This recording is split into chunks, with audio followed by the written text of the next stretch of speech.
বিশ্বের সবচেয়ে বেশি মানুষ কোন ভাষায় কথা বলে? ইংলিশ, হিন্দি নাকি Spanish?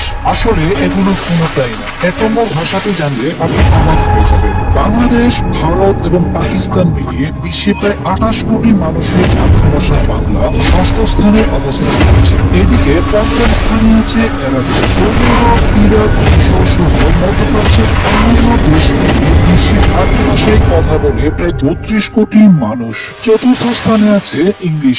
England, America, Canada, Australia এবং নিউজিল্যান্ড মিলিয়ে বিশ্বে প্রায় ৪০ কোটি মানুষ ইংরেজি ভাষায় কথা বলে। তৃতীয় স্থানে আছে হিন্দি। কেবলমাত্র ভারতে প্রায় ৪৫ কোটি মানুষ তাদের মাতৃভাষা হিসেবে হিন্দি ব্যবহার করে। তাছাড়া অসীমের দেশ ফিজির প্রথম ভাষাও হিন্দি। দ্বিতীয় স্থানে আছে স্প্যানিশ।